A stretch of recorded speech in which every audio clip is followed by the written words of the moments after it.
Bonjour les couche-tard et les louveteaux. Non, pas de générique musical aujourd'hui. Pourquoi? Parce que je fais cette vidéo, il est 1h30 du matin. Et puis, moi, j'ai pas envie de me dormir. J'ai pas envie Ça fait partie, tu vois, des choses quand on a ouvert les yeux et qu'on se réveille, bah, c'est qu'on n'arrive plus à dormir. C'est un gros problème. Surtout qu'aujourd'hui, je suis un peu perturbé par tout ce que j'apprends chaque jour. Alors, perturbé, ça va, c'est pas non plus.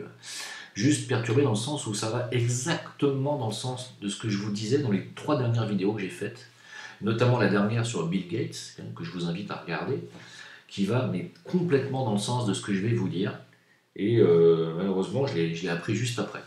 Alors, au programme, dans cette courte vidéo que je vais faire maintenant et je vais improviser devant vous, je vais faire quelques petites rectifications sur ce que j'ai dit, parce que j'ai fait une petite erreur. C'est pas Éric Drouet qui a perdu un œil dans les Gilets jaunes et qui arrête les manifestations, c'est Monsieur Rodriguez. Bon, excusez-moi, vous savez que j'ai un problème avec les noms, je confonds les noms, j'ai du mal à retenir les noms, ça fait partie de mes tares. C'est pas très important en fait. Ce qu'il faut comprendre, c'est que à l'instant, à l'heure où je vous parle, d'abord j'aurais envie de vous parler de plusieurs choses en même temps, mais à l'heure où je vous parle, l'OMS a déclaré donc l'état d'urgence international pour le coronavirus. Hein. Donc, mais état d'urgence international, mais pas de restrictions sur les voyages, ce qui est un non-sens. Si on prend toutes les précautions, on doit arrêter immédiatement les voyages et empêcher surtout les voyages qui viennent et qui vont en Chine, en Asie, etc. Puisqu'il y a déjà des cas aux Philippines, etc. Maintenant, ça bouge très vite, ça va très vite. Effectivement, un virus avec les avions, ça peut effectivement proliférer très très rapidement dans le monde. Bon, moi, franchement, pour prendre une position définitive sur cette affaire, je ne dis pas que le coronavirus n'existe pas ou que c'est de l'enfumage. C'est un virus qui existe depuis longtemps, qui est un virus qui existe aussi bien dans le règne animal que dans le règne humain. C'est un virus qui est transmissible d'ailleurs d'animal à humain et vice-versa. Et c'est un virus qui est très dangereux. On le sait, je l'ai toujours dit, il n'y a pas de problème là-dessus. C'est un virus qui est très contagieux, qui a un taux de contagion énorme et qui a un taux de mortalité de 15%, ce qui est aussi beaucoup. À l'heure où on parle, il n'y a pas de cas, de milliers, de centaines de milliers de cas de mortalité recensés. On est sur une progression rapide, effectivement, mais on est toujours en deçà, nous dit-on, de moins de 200 morts dans le monde entier. Est-ce qu'il y a de quoi alerter là? Oui, parce que c'est un virus qui est effectivement virulent. Donc, autant prendre des précautions, je ne dis pas le contraire. Par contre, je vais vous annoncer quelques trucs qui vont dans le sens de ce que je disais sur Bill Gates dans ma vidéo précédente. Attention, accrochez-vous pour ceux qui n'ont pas encore lu cette information. Alors, vous allez pouvoir trouver ce que je vais vous dire dans beaucoup de médias et vous allez pouvoir vérifier cette source qui est très vérifiable. La fondation Bill et Melinda Gates, cette fondation Bill Gates, qui est donc une fondation hyper philanthropique et qui vaccine les gens dans le monde entier pour leur bien, nous dit-il, mais dans des conférences privées, il dit que grâce à la vaccination, il espère réduire la population mondiale de 15%. Donc si vous n'avez pas compris encore quels sont les buts de M. Bill Gates et de sa fondation, qui est d'ailleurs poursuivie par l'État indien pour homicide, je crois, ou pour homicide involontaire, ou je ne sais quoi. Regardez bien, ça aussi, renseignez-vous. Alors, cette fondation Bill Gates, eh bien écoutez, il y a 3 mois, écoutez bien, ils ont fait une simulation, figurez-vous, dis donc. Ah, tiens, ils ont fait une simulation de quoi? Eh bien, ils ont simulé, il y a 3 mois, quel serait le taux de décès si jamais on avait le coronavirus qui se répandait. Oh, tiens, ça alors? Oh, bah, c'est bizarre ça. C'est bizarre. Tu sais, c'est comme le matin de Charlie, il y avait eu une répétition, ou la veille de Charlie, il y avait une répétition si jamais il y avait des attentats. Le jour du Bataclan, le matin même, il y avait aussi une répétition si jamais il y avait des attentats. Et puis c'est marrant pour l'église aussi, pour Notre-Dame qui a cramé aussi, ils avaient fait des répétitions aux pompiers le jour même. C'est extraordinaire. Mais la fondation Bill Gates, 3 mois avant, il y a 3 mois exactement, a fait une simulation de pandémie au coronavirus. On peut pas, sinon ils sont clairvoyants chez la fondation Bill Gates, dis donc. Ils sont très forts. Hein. Alors, le résultat de cette simulation de pandémie au coronavirus, c'était 65 millions de morts. Oh, ben ça va, Jim, ça ne fait pas 15% de l'humanité. Non, on en est encore loin. Par contre, ce qu'il y a d'extraordinaire, ce que je vous dis est vrai, hein, ce qu'il y a d'extraordinaire, c'est que la Fondation Bill Gates a également financé au même moment un groupe qui détient un brevet sur un virus et finance la recherche d'un vaccin pour l'empêcher de se propager. Vous avez compris? C'est-à-dire que la Fondation Bill Gates vous dit, si jamais il y a le coronavirus, on va avoir 65 millions de morts, mais on finance quand même tout ce qu'il faut pour avoir le vaccin et pour pouvoir vacciner les gens. Voilà. Je vous dis là, c'est vrai. Hein. Bon, ça va dans l'optique de la mentalité de Bill Gates et de toutes les saloperies qu'il a fait depuis qu'il a de l'argent. Hein. Voilà. D'ailleurs, je ne vais pas lui jeter la pierre à ce brave Bill, c'est qu'il n'est pas le seul à être un milliardaire au cœur noir. Il n'est pas le seul, malheureusement. Et vous savez, il y a une ONG qui s'appelle Oxfam, O-X-F-A-M, qui répertorie les milliardaires du monde et la répartition des richesses. Et puis, ils se sont aperçus que depuis 2018, la concentration de la richesse s'est considérablement accentuée chez les milliardaires. C'est-à-dire que les milliardaires gagnent aujourd'hui plusieurs milliards quasiment par jour. Avant, c'était chaque année, chaque 6 mois, 3 mois, chaque semaine. Maintenant, c'est par jour. Bernard Arnault a gagné plus d'1,2 milliard de dollars en une journée, là, hier ou avant-hier. Ce qui fait que sa fortune est passée de 56 millions à plus de 56 milliards à plus de 107 milliards d'euros. Ce qui fait qu'il est aujourd'hui la 3e fortune du monde. Et il a même dépassé Bill Gates. Voilà. Alors, bon, ça le fait marrer, Bernard, il est content, Bernard Arnault. Alors, il se marre. 1,2 milliard en 24 heures. C'est le magazine Forbes qui a fait cette estimation. Voilà, il est tout content. Hein. Alors, grâce à Louis Vuitton, Moët et Chandon, Hennessy, tous des produits de luxe fabriqués par la holding. Il y a Christian Dior, il y a Givenchy, Guerlain, Chaumet, Hennessy, tout ça. Bon, ça rapporte de la thune. Il faut croire que les gens aiment les produits de luxe. Hein. Mais ça, on ne peut pas leur en vouloir. Moi, je ne veux pas aux gens d'acheter des produits de luxe. Non, par contre, j'en veux considérablement aux milliardaires de vider le sablier. Hein. Parce que c'est ça qui se passe avec cet effet, avec ce capitalisme effréné, c'est-à-dire la possibilité de l'enrichissement personnel sans aucune limite. Qu'est-ce qui se passe? Il se passe que quand on avait les milliardaires ici, puis le reste de l'humanité ici, il y avait 50-50, ce qui était déjà pas normal, mais puisque eux, ils ont le droit de piller le reste de la planète et qu'ils ne sont pas taxés, ils ne sont pas obligés de rétribuer, et ils ne sont pas obligés de donner des dividendes sur tout ce qu'ils gagnent, qu'est-ce qui se passe? Comme ils continuent de piller et qu'ils en ont de plus en plus, le sablier se vide, et eux se remplissent, et de plus en plus vite. Et là, l'humanité, elle arrive au point, alors les 26 plus grands milliardaires du monde ont plus de richesse que la moitié de l'humanité. Ça, c'est la conclusion de l'étude de Oxfam, cette ONG, qui répertorie donc la répartition des richesses chez les milliardaires. 26, je répète, parce que j'ai quand même eu du mal à l'avaler aujourd'hui. 26, alors je savais, il y a des gens qui me disent « Ouais, Jim, tu te rends compte, c'est dégueulasse ce monde quand même. Il y a 1% de l'humanité qui a plus de la moitié des richesses de l'humanité. » Non, c'est pas 1% de l'humanité. Je crois que vous ne savez pas compter. 26 personnes, ça n'a jamais fait 1% de l'humanité. Jamais. Voilà. Donc, on parle de 26 personnes. On ne parle pas de 26 milliards, 26 millions, 26 260, 2600. Non, on parle de 26 personnes. Est-ce que vous vous rendez compte? C'est-à-dire que vous prenez une classe d'école avec 26 personnes en comptant le professeur, 26 gamins plus le professeur ont à eux seuls la moitié de la richesse de l'humanité, soit pratiquement 4 milliards de personnes. Je ne peux pas m'endormir avec un truc comme ça. Je savais que c'était un truc dans cet esprit-là, mais j'avais même pensé qu'on était plutôt sur du 13 familles.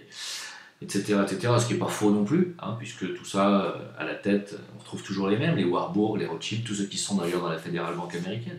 Mais là, ça s'accentue, c'est-à-dire que le phénomène s'accentue. Hein, la répartition n'est pas, il n'y a plus de répartition, il y a un véritable siphonnage de la richesse par les milliardaires qui, en grossissant leur fortune, aspirent de plus en plus de quantité de fortune en réalité. Hein, si vous voulez une image. Et ça va aller jusqu'où comme ça à votre avis? Parce que tout ça, ce manque de répartition de la richesse est directement responsable de tous les déséquilibres du monde à l'heure où je vous parle. C'est-à-dire aussi bien responsable de la crise des Gilets jaunes que des grèves pour la réforme des retraites, que pour l'affrontement des pompiers avec les forces de l'ordre, que le fait aussi qu'on ne passe plus aujourd'hui, on n'a plus comme président que des agents de ces banquiers et de ces milliardaires. C'est tout ce qu'on a comme président, c'est les pions des milliardaires. Donc aujourd'hui, on en est là, tous les déséquilibres démocratiques, sociaux, monétaires, financiers, médiatiques, tout ce que vous voulez, vient du fait que ce sont une petite clique de personnes qui sont aujourd'hui finalement très identifiables. Hein. Voilà, les 26 milliardaires, vous les avez. Hein. Eh bien, cette petite clique détient tout. Tout. Les journaux télévisés, la presse, et tout le reste. Les politiques, l'armée, la justice, la police, l'alimentation, la vaccination, le pharmaceutique et l'éducation. Mais une fois que vous détenez ça, vous détenez le monde.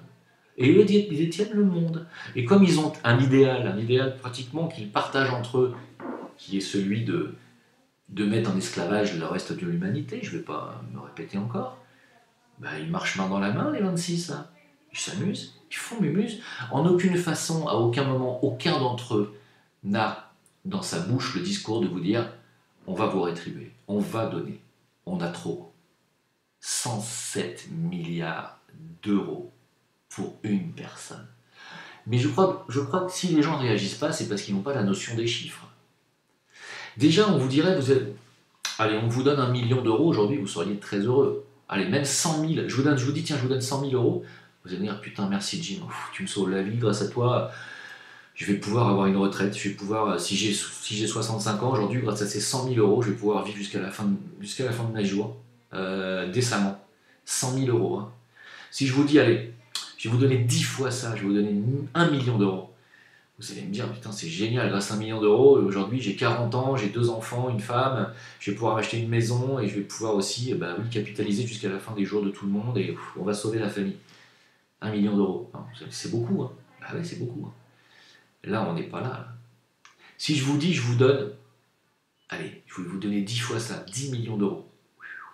Et là, je fais vivre la famille. Si vous ne faites pas les cons, vous pouvez partir en vacances tous les ans, ou même 4 fois par an, et vous pouvez emmener plus que votre famille est proche, vous pouvez emmener les amis, vous pouvez sauver votre collectivité, voire votre village. Si vous faites les choses correctement, vous pouvez monter des boîtes, des affaires, des fondations qui pourraient éventuellement tourner elles-mêmes et s'auto-gérer, etc., s'auto-financer. Je vous ai donné que 10 fois. Allez, je vous donne 100 millions d'euros. Vous allez bâtir des bâtiments, des écoles, vous allez faire des foyers si vous êtes bien intentionné, vous allez faire des foyers pour les SDF, vous allez faire des écoles de réinsertion, vous allez faire des tas de choses utiles pour une collectivité. 100 millions d'euros. Allez, je vous donne encore 10 fois ça, je vais vous donner 1 milliard. Milliard d'euros, Jim, ça commence à faire là. Ça commence à faire, vous allez presque construire un village. Hein? Allez, je vous donne encore 10 fois ça. 10 milliards d'euros, waouh. On est encore 10 fois en dessous de ce qu'a Bernard Arnault.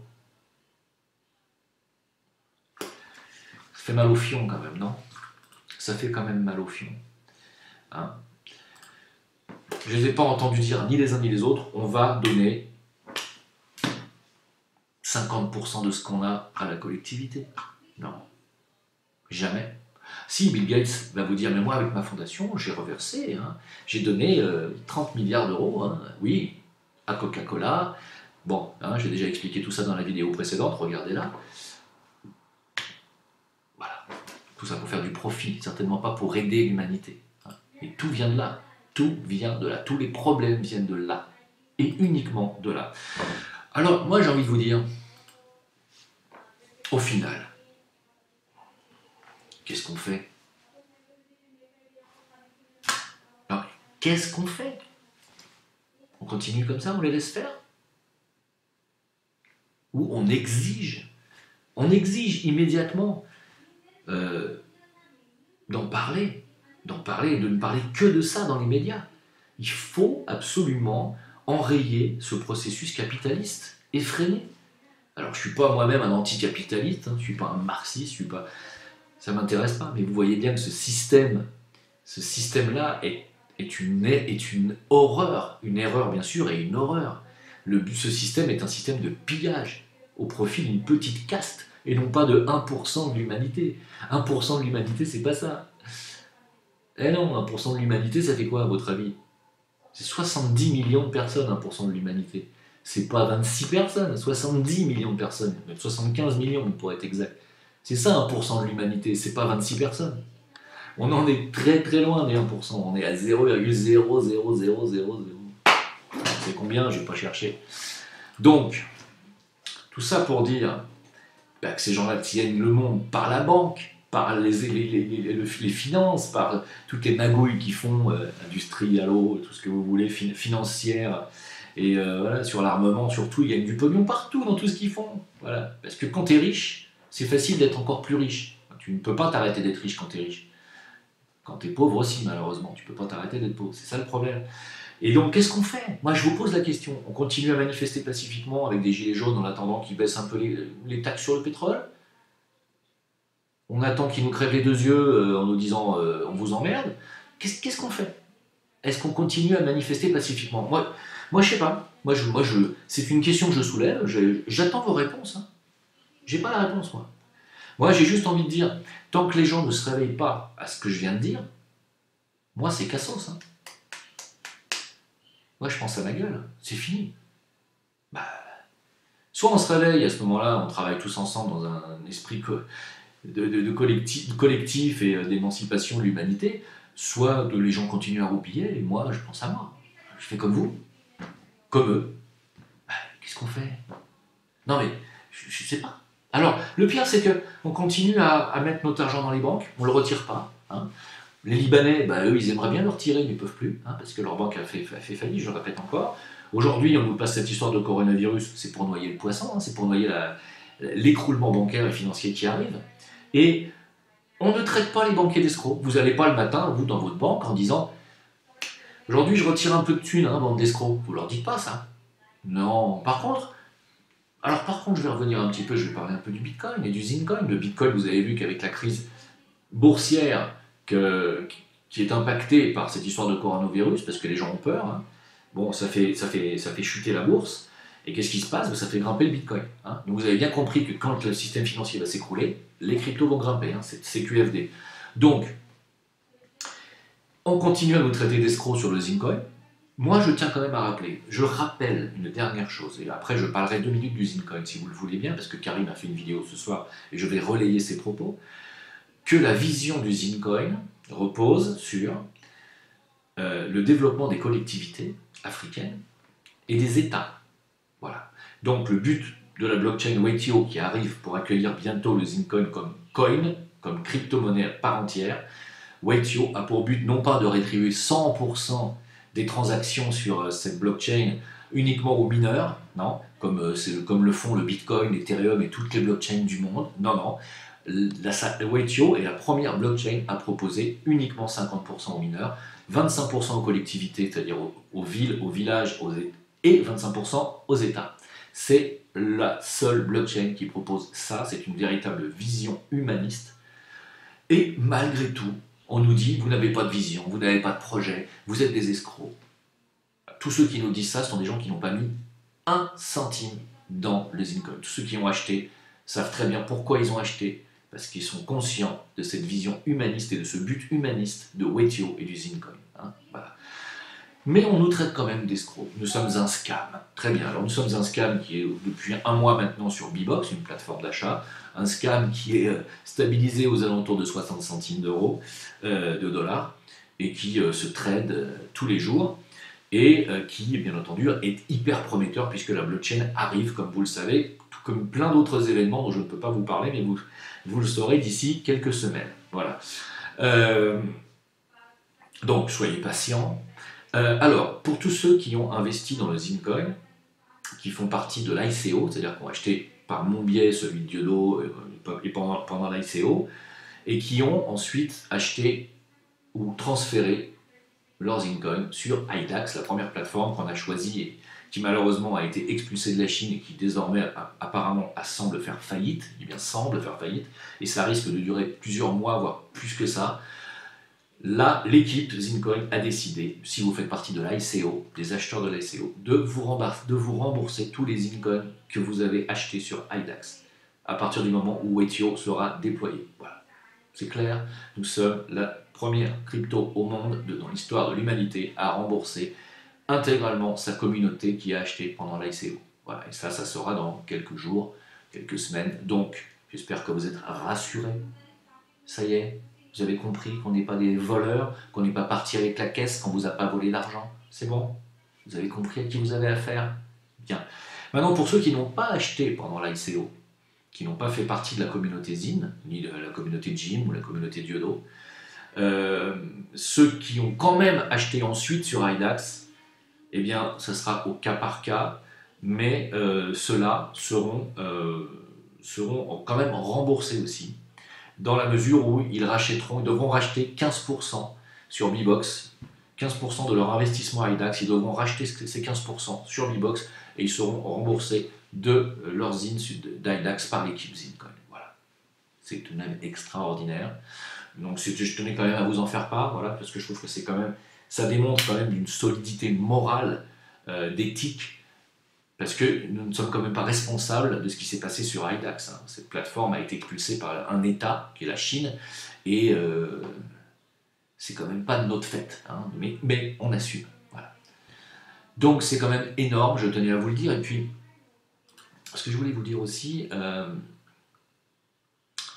attendez, parce que ça c'est un truc que j'ai fait une capture d'écran tout à l'heure sur ce truc-là, et je ne l'ai pas relayé.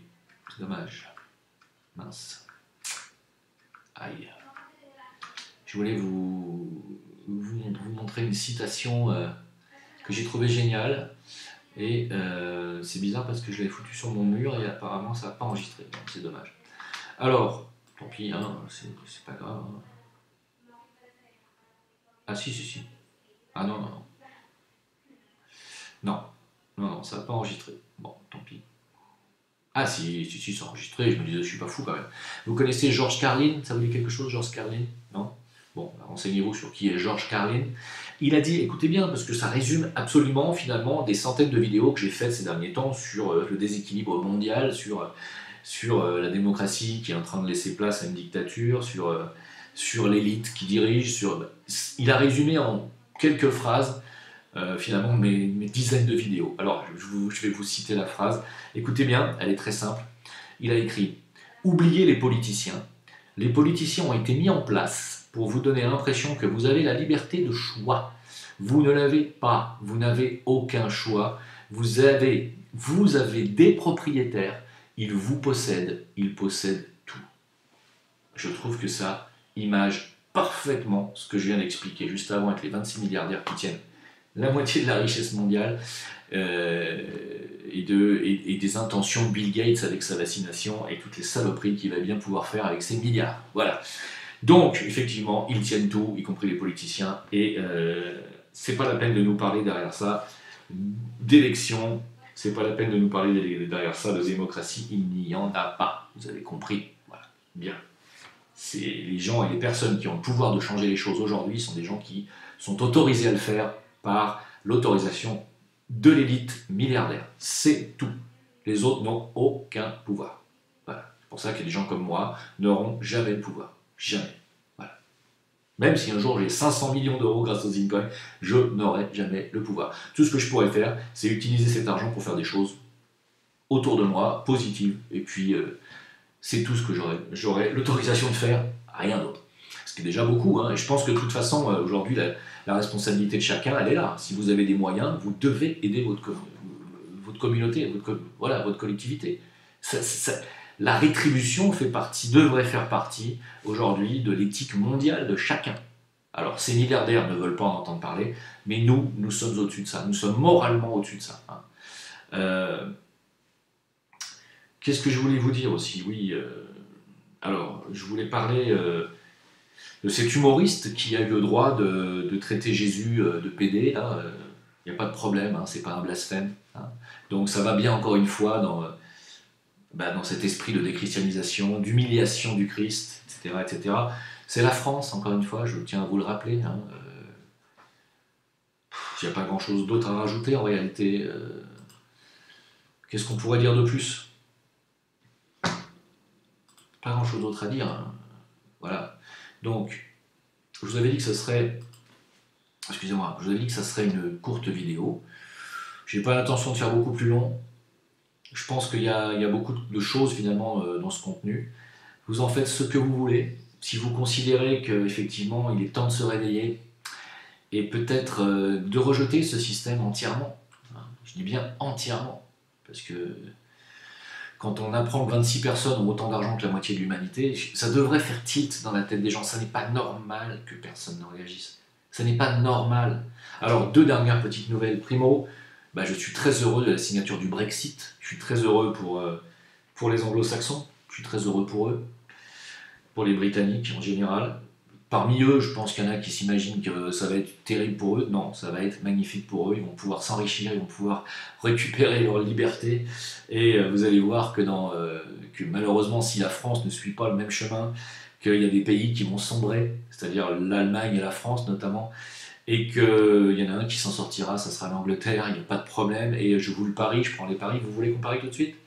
On en reparlera dans quelques mois. Hein, voilà. J'espère que ça ne va pas trop traîner, parce qu'avec finalement ce Brexit, la survie de l'Union Européenne est quand même assez remise en cause. C'est pas sûr que ça tienne encore longtemps, cette petite supercherie. Supercherie des banquiers américains, il faut quand même le dire. C'est la Goldman Sachs qui a financé totalement la création de l'Union Européenne, avec Soros derrière et Rothschild. Hein, voilà. Donc il faut quand même le savoir. Ça ne va pas plus loin que ça. Voilà. Oui, alors je suis parti sur un média très sympathique que je ne connaissais pas, que m'a fait découvrir quelqu'un qui est sur VK et qui m'a dit écoute, puisque Stéphane Blay a été grillé partout et qu'il n'a plus du tout ni de YouTube, ni de Facebook, ni de VK, qu'on lui a même piraté, on lui a même fermé son email, Gmail, on lui a même piraté son téléphone, sa messagerie, c'est un truc de fou. Il m'a dit invite-le sur ok.ru. Alors ok, comme ok, OK, hein, ok.ru. Voilà, c'est en français, il y a quelques mots en russe, mais vous pouvez traduire la page. Inscrivez-vous, alors c'est génial parce que c'est un genre de YouTube mélangé à Facebook. C'est super, c'est-à-dire qu'on peut y mettre des vidéos, c'est beaucoup plus stable que Facebook au niveau vidéo, c'est comme YouTube. Et en plus, on peut s'envoyer des mails entre nous, c'est un YouTube avec la possibilité de se parler, de s'envoyer des photos et tout. Donc c'est quand même très sympa. Venez m'y rejoindre, j'y suis déjà, à Jim Leveilleur, j'y suis déjà, venez me demander en ami, et je vais commencer à y poster des vidéos. D'ailleurs, cette vidéo sera la première qui sera mise en ligne sur ok.ru, à mon compte Jim Leveilleur. Voilà, venez, parce que c'est russe, et parce que ça échappera au contrôle de vous savez qui, et donc je vous y attends. Voilà, si vous avez envie, bien sûr. N'hésitez pas à vérifier que YouTube ne vous ait pas, désabonnés de ma chaîne, parce qu'ils ont désabonné des milliers de personnes. Donc réabonnez-vous, vérifiez que vous êtes bien abonné, et puis à bientôt. Ciao, bon appétit, essayez de trouver le sommeil, moi je vais essayer. Salut.